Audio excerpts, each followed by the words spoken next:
মানুষের ঘরে পৌঁছাবে বিধায়ক, বিজয় মিছিলে বার্তা রাজেশ মাহাতোর। খাওয়া দাওয়া ভুলে সকাল থেকে দুপুর পর্যন্ত সাধারণ মানুষের সেবায় ব্যস্ত থাকতে দেখা গেল গোপীবল্লভপুর বিধানসভার বিজেপি বিধায়ক রাজেশ মাহাতোকে। ব্যস্ততার মাঝেই তিনি যোগ দিলেন পাটাশিমুল অঞ্চলের খয়েরবনি এলাকায় আয়োজিত বিজয় মিছিলে।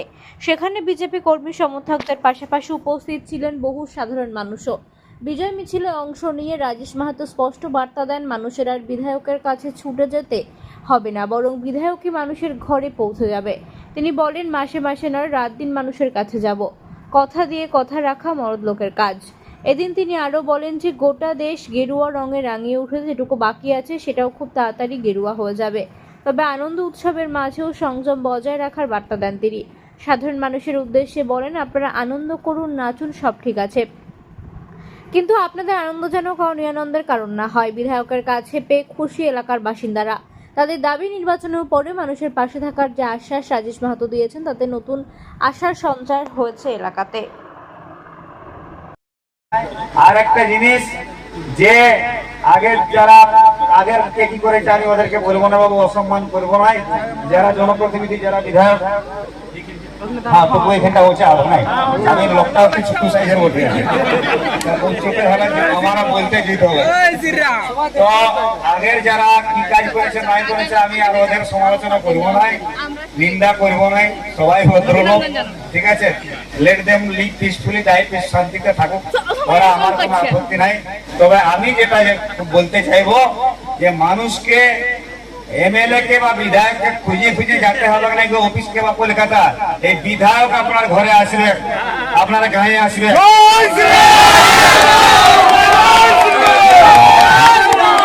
এবং দশে মাসে নাই, রাত দিন সমান করে আমি আমার এলাকায় মানুষের কাছে যাব। এইটাই ছিল কথা, কি গো? আর কথা দিয়ে কথা রাখা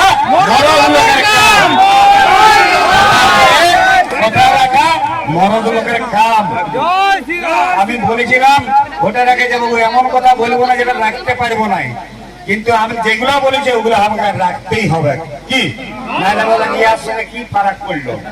আর ভারতীয় জনতা পার্টির সরকার গড়িয়েছি আমরা, গোটা দেশটাই তো গেরুয়া হয়ে গেছে, বাকি কোথাও আছে? আর যে একটু একটু বাকি আছে ওগুলো হয়ে যাবে, ঠিক আছে না? তবে আপনারা আনন্দ করুন, মিছিল করুন, নাচুন, গাহুন, সবকিছুই করুন, কিন্তু একটা অনুরোধ রাখবেন আপনার প্রিয় বিধায়কের, যে আপনার আনন্দ যেন কারো নিরানন্দের কারণ না হয়, ঠিক আছে না? আর আমরা যারা ভারতীয় জনতা পার্টি পরিবারে আছি, যারা ছিল নাই, যারা অন্য দল করে, ওটা ওয়ার ব্যাপার, ওয়ার যেটা ভালো লাগে ওটা করে। আমরা সবাই গ্রামবাসী, এলাকার মানুষ মিলেমিশে শান্তি থাকবো। 2021 সালের পরে, ভোটের পরে, নির্বাচনের পরে যে হিংসা ছড়াইছিল দেশে গায়ে ঘরে, ঠিক আছে, করেছিল তো? তাই না? ওদের কাজ ওরা করেছে, কিন্তু ওরাকে দেখে আমরা শিখবো নাই। আমরা যে ওদের থেকে ভালো, এইটা মানুষের কাছে এই বার্তাটুকু পৌঁছাতে হবে যে ওদের থেকে ভালো। আমরা যে ভালো, মানুষকে একটা ভালো বিকল্প দিব, ভালো সরকার হবে, ভালো কাজ করব, তবে না মানুষ বলবে নাই রে, যাদের সঙ্গে ছিল, যারাকে ডাকেছিল এরা বলছে খারাপ ছিল। এইটা ধীরেই ভালো বটে, একে কেনে আমরা আগে আনলি নাই, কেনে আমরা আগে আনলি নাই, এইটা মানুষের কাছে দিতে হবে, ঠিক আছে? আর আমরা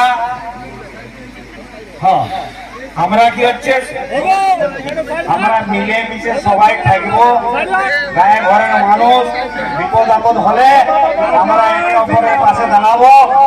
আর আপনাদের যদি কোন রকম মানে কি বলবো, মানে অভাব সমস্যা থাকে প্রশাসনিক দিক থেকে, আমরা প্রশাসনের কাছে এই বার্তাটা দিয়েছি। প্রশাসনের কাছে এই বার্তাটা আমার তরফ থেকে দেওয়া আছে যে যদি মানুষ তার সমস্যা নিয়ে আসে, আপনাকে সঙ্গে সঙ্গে ব্যবস্থা নিতে হবে, এবং কোন লক্ষ্যে তুচ্ছ তাচ্ছিল্য করা যাবে না।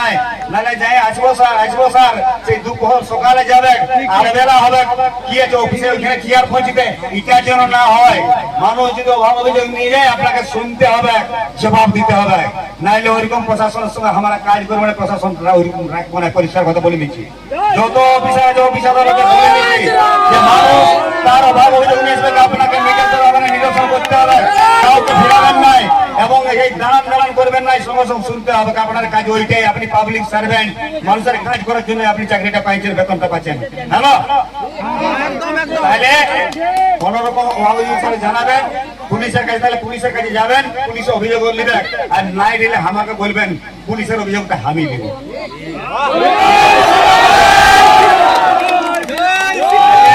আপনারা করুন, আমাকে মানে দুপুরে খাবো, রাস্তায় আবার 2-3টে জায়গায় যাওয়ার আছে, জানো, যাবো, আরো আসবো, ঠিক আছে। আর